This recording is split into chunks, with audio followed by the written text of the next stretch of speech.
Welcome back to Just Chattin', and this is the series of videos we do on Thursday and Sunday evenings just for our own amusement. So, lately I have gotten a lot of requests in the comments of videos for my take on the Amber Heard Johnny Depp fiasco. So, that's what we're going to look at today.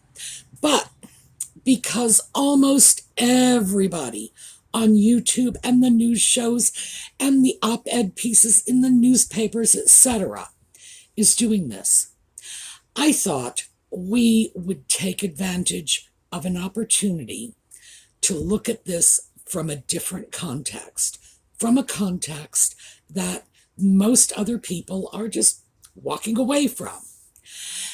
And that's, I think, mostly because it's not glamorous. However, because here on this channel, we are interested in facts, and we are basing everything on research, I thought we would stick with our strong suit. So, today we are going to take a look at Amber Heard in the context of the diagnosis provided by Dr. Shannon Curry, a clinical psychologist, and see if that is something that can not only explain Amber Heard's behavior, but keeping in mind that she shares this diagnosis with Nutmeg, might well enlighten us about our favorite Duchess as well. All right, when we come back.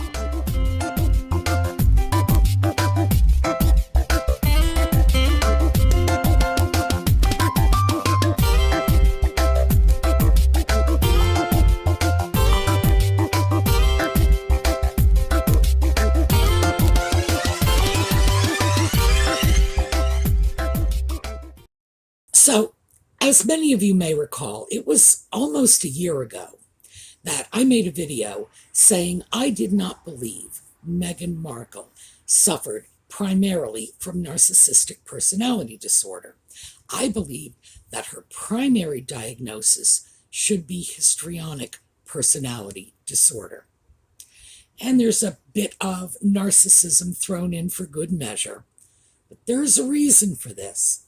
And that is because there is a cluster, it's called Cluster B, of personality disorders, and there is a great deal of comorbidity among these disorders. And what that means is if a person has one of these disorders, there's a likelihood they will have bits and pieces of one or more additional related personality disorders. In other words, it's very likely that if you have histrionic personality disorder, you will have something else in there, sprinkling in just to sweeten the pie, like narcissistic personality disorder or borderline personality disorder.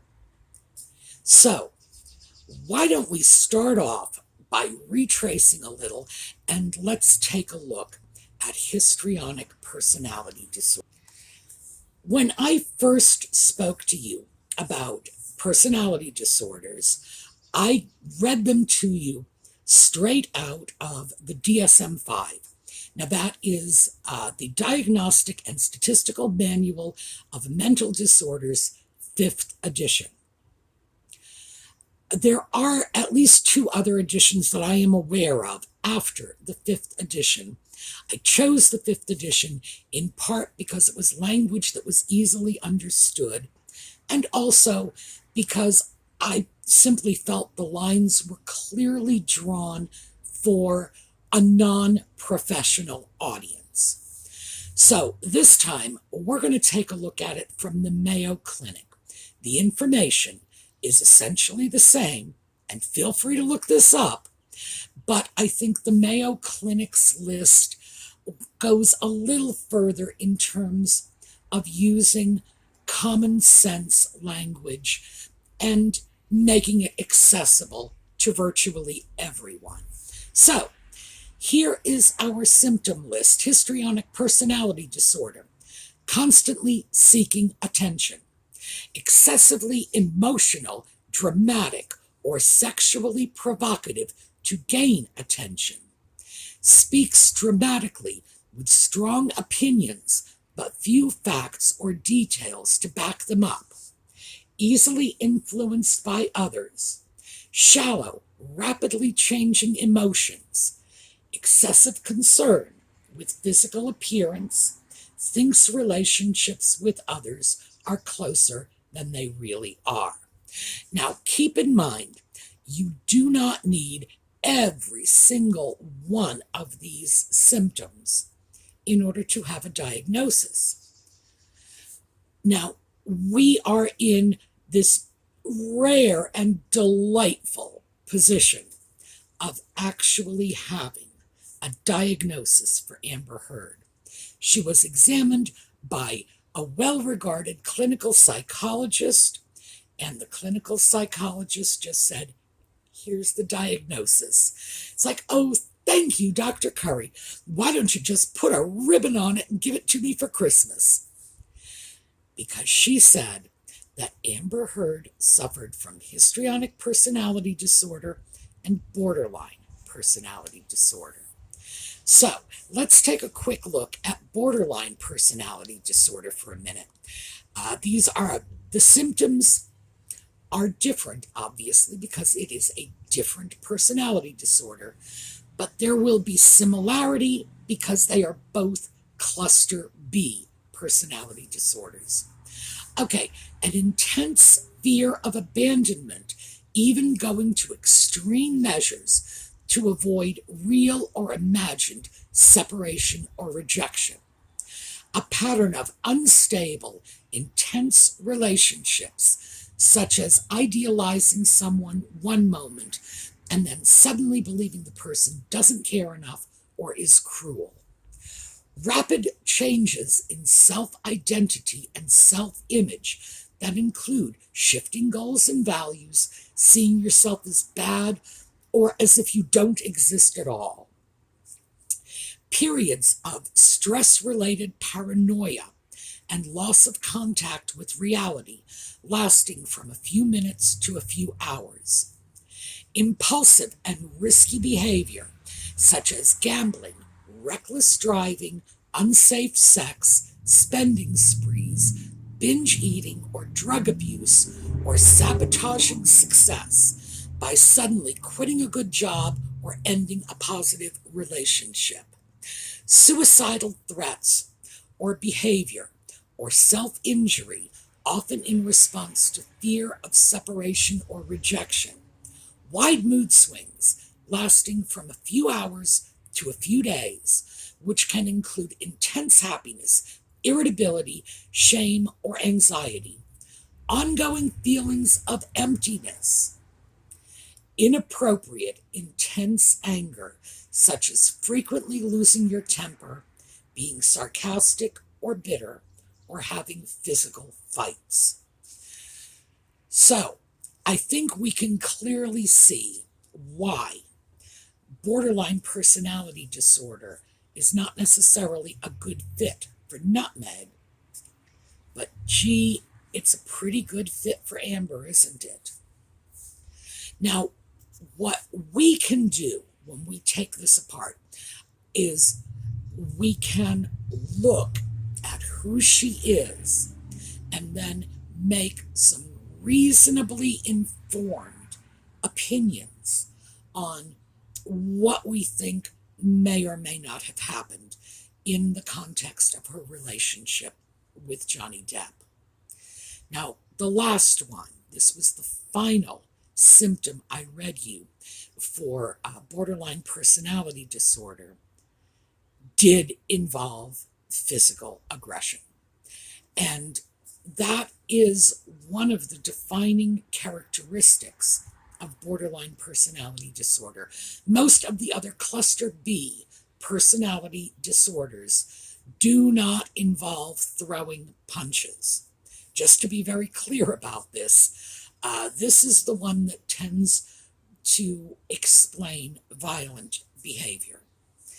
In Amber's case, we know from her own mouth that she engaged in violent behavior. We also know that she engaged in drug use. She was pretty open about that. The substance abuse, alcohol, drug abuse. So in that regard, I don't think there's anyone who could question Dr. Curry's evaluation that borderline personality disorder is playing a part in this. Now, and keep in mind, Nutmeg is different. She has histrionic personality disorder, and hers is sprinkled with narcissistic personality disorder, which is going to make her less violent, more concerned with having the respect and affection and admiration of the people around her. Amber, on the other hand, is simply histrionic. She doesn't have that narcissistic bent on it that would encourage her to crave positive attention. She craves attention. And she is fine being seen as a victim of domestic violence 1 minute, as an aggressive defender of her sister the next minute, all of this flip-flopping. And remember that the histrionic deals with shallow and rapidly changing displays of emotion. So in addition to the fact that if you have watched the trial testimony, you have seen that. You have seen her smiling 1 minute, defiant the next, crying for the cameras, on and on and on. But keep in mind that this isn't all just acting. This is probably her emotional reality, because her emotional reality is going to be shallow. That's key. And it's important to remember that. Most people feel things on a deeper level than a histrionic does. If someone dies, they grieve, they go into mourning, they're hurt, they're in emotional pain. The histrionic is far more likely to view that personal loss in the context of what it can do for them in terms of gaining them attention. The pain, they just don't feel it that deeply. So it's very easy to look at someone who is displaying these changing and contradictory emotions and say, she's just acting. The sad truth is, this probably isn't an act. I would feel much better just in terms of the prospects of Amber Heard's emotional well-being if it was just acting. Then you could just say, oh, well, she's just playing a part. But when you realize that this is very probably her emotional reality, such as it is, whoa, that's a hard one to understand. And as I say, that's why people will look at it and say, oh, she's just acting, she's just putting on a show. Maybe not. Maybe this really is all that's there for her. Joy 1 minute, sorrow the next, intense and overblown, because the histrionic is nothing if not dramatic, but not feeling joy in the midst of feeling sorrow. It's just switching gears immediately. I'm thrilled, I'm miserable, I'm thrilled again. So in that case, I think what is going on right now in this trial is probably that Amber's histrionic personality disorder is probably giving the jury a false opinion of what may or may not be going on for her. Now, let me throw another couple in here, because these are not classic symptoms. So we're moving away from the DSM-5 right now, and we are going to go into my observations on histrionic personalities. 1, they have no problem lying. None. They're driven to get attention, however they need to do it. And even though the symptom list put out by the DSM-5 does not say chronic lying, it's part of the package. It's part of they will do what it takes to get the attention they crave. Will they lie? Yeah, they will absolutely lie. And number 2, for some reason, they always seem to think they're the smartest person in the room. Now, with Nutmeg, given the fact that she goes home to a sock puppet, I get that. You could throw a rutabaga in the room with a sock puppet, and the rutabaga would still be the smartest one in the room. Amber Heard dated Elon Musk, and I gotta wonder why she would still walk away with that, although I'm sure she did. The fact is, a histrionic could be involved with Stephen Hawking. Well, no, he's dead. Neil deGrasse Tyson, okay, astrophysicist. They could be involved with an astrophysicist and still think they're the smartest person in the room. That goes a long way to explaining why Amber is on the stand. Essentially, she's sort of taken over her own defense. She is saying things that are jeopardizing her attorney's, I assume they have a plan, her attorney's plans for her defense. For example, when she was asked about photographs of her injuries, "Oh, I have them," she says. "I gave them to my attorneys. I don't know why my attorneys didn't give them to you. I want them to." That's basically, she threw her legal team under the bus. By the same token, she really didn't do herself any good. And this goes back to the smartest person in the room theory. I do not believe for one instant she is aware of how poorly her behavior is playing out in the real world. Now, she follows social media, so she knows what's going on. She must clearly understand at this point, social media is very much of the opinion that she's been lying through her teeth. Personally, I don't know. I can say that based on her diagnosis, it would not surprise me. She's still out there continuing to throw these ridiculous balls one after another after another. And again, smartest person in the room, she really does believe she has the ability, just through telling her own truth, to win the jury over, make them believe that, and frankly, some of her statements are nonsensical.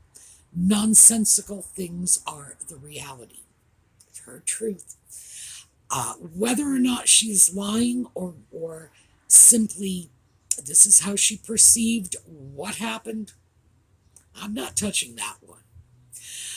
What I will say is it's probably very good for Amber Heard that I am not on the jury, and very sad for Johnny Depp, because that diagnosis of histrionic personality disorder with borderline personality disorder would shorthand for me immediately as liar, liar, pants on fire. Simply because I know that these are two personality disorders that produce people who have a very, let's just say, a very tenuous relationship with the truth on their best day. But Amber doesn't see this. She is displaying emotion, and you cannot look at a 5-minute excerpt of this woman on the stand without noticing immediately contempt. She has nothing but contempt for the process and virtually everyone involved in it. Arrogance. Again, smartest person in the room.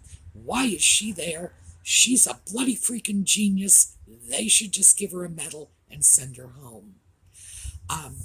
Self-justification. She is going to vindicate herself no matter what.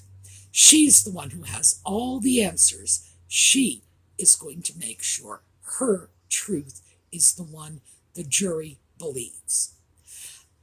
There's anger, there's petulance. When she gets caught in something that appears contradictory, that's when the markers of deception show up. The rapid eye blinking, the stammering, her insistence on reframing the questions. For example, and I'm using this one because the media picked up on it, when she said that she was going to donate the $7 million from her divorce settlement from Johnny Depp to charity, and Johnny's lawyer said, "Did you donate?" And she said, "Yes, I pledged. Yes, I pledged." And the lawyer argued with her back and forth. "I said donate." And she says, "Well, I use those words synonymously." Now, I believe she does use those words synonymously. I have to throw that in here. She may well not really understand the difference. Why would I say that? The young woman dropped out of high school and apparently got an equivalency degree through a correspondence course. We are talking about someone with barely having the legal requirement for education in the United States. No higher education at all. This is not an intellectually well-grounded person. I think that's the best way to say it. She's not an idiot, but she is without education. The idea that she would not know the difference between pledging and donating, I find quite credible. Do I believe it in this case? Nah. She was trying to reframe the question. She pledged, in other words, she promised to make the donation. The lawyer was asking if she did, in fact, give money to someone else, the people in the charities. The interesting part about this is not so much whether or not she did give anyone the money. It's the tenacity with which she clung to her definition, to her truth. I pledged. That is the interesting part. That is someone who believes they are right, even when they know they are wrong, and someone who is going to fight like the devil to hold that position. She knew what the lawyer was getting at. She knew she had not given the money, but she'd be damned if she would back away from her position that there's no difference between promising that you'll give somebody money and actually giving it to them. Now, I mean, like I said, she doesn't have higher education, but you don't need higher education to understand the difference between donating and promising to donate. So as I say, I saw that in very different contexts than I think most people did see it. Because for me, it's not about anything except she was caught and she was not giving ground. She is not going to admit that she's wrong. She's not going to admit that she lied. She is not, catch her red-handed, and she's going to stick to her story. And we saw that. So, what can we expect going forward? The thing is, I don't know if the general opinion out there in social media is any indication of how the jury is going to see this. One thing I can tell you is, having seen enough jury trials, I think most of the time a group of average people have a way of coming to the truth. I have faith in the jury system. Every once in a while, boy, that faith gets flushed down the toilet. But I do think overall the system will find the right answer more times than not. Do I think the social media opinions are necessarily what the jury is going to come up with? No, I do not. See, the other thing is, we are seeing things that the jury cannot see. We can go on social media. We can take a look at all of the videos out there. We can watch over and over and over again when lies are being sort of sifted out of the testimony. We can watch again and again as body language experts pull apart her behavior. By the way, the body language experts are really, boy, they're on fire on this, mostly because Amber Heard, as a histrionic, her body language is going to be a little over the top anyway. So, good news for the body language community. We have all of that. The jury does not. They're forbidden from watching any of the social media videos, watching the news, reading in papers, going on social media, Twitter, Instagram, whatever, and seeing what other people are saying. So keep in mind, we are always going to be better informed than they are. And that means they may surprise us with their decision. But by the same token, as I said, people have a way of sifting through to the truth. They really do.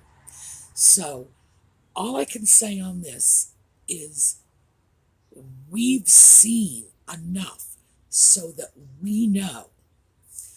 One, there are going to be no Perry Mason moments in this trial. There is no point at which Amber Heard is going to jump up and say, yes, you're right, I lied. That woman is going to go to her grave sticking to her story. Absolutely. We've seen that. We also need to be clear about the fact that whatever we may think about what's going on in this trial, her point of view is very different. And it's a point of view that is somewhat handicapped by the input she's getting from these personality disorders. Her ego, for lack of a better word, is very wrapped up in this. She is not going to understand how poorly she is doing in the eyes of the general population watching this trial. She's not going to see that. If she sees it at all, she's going to dismiss it, not take it seriously, because she's too invested in what's going on. So will she continue to push forth incredible? Well, incredible is the correct word, but we tend to think of that meaning something different. Incredible, in other words, positions that lack credibility, positions that are not believable, positions that do not resonate with us as being true, as being sensible. Is she going to continue to push them forward? Yes. Yes. Because for her, it's all about the attention. She is going to absolutely relish this. She doesn't care if she's seen as a victim. She doesn't care if she's seen as an abuser. Although I suppose she does, because there's money at stake here. But in terms of the publicity she gains from this, no. She's going to get publicity no matter how this trial sifts out. And that's what's going to feed that nasty little beast inside her. So I would have to say, she's probably in seventh heaven right now. We may think she's doing badly, but she's certain she can outthink us. She knows she's right, we're wrong. And she's getting all of this publicity. So, hey. All right, that is my take on what's going on with Amber Heard and why. I am very interested in hearing from you now that you have had a chance to see a clinical psychologist diagnosing someone who has an awful lot in common with our favorite Duchess. What do you think? Are you still going to say, no, I'm sure she's a narcissist? Or am I starting to win you over? Are you starting to think maybe it could be histrionic personality disorder?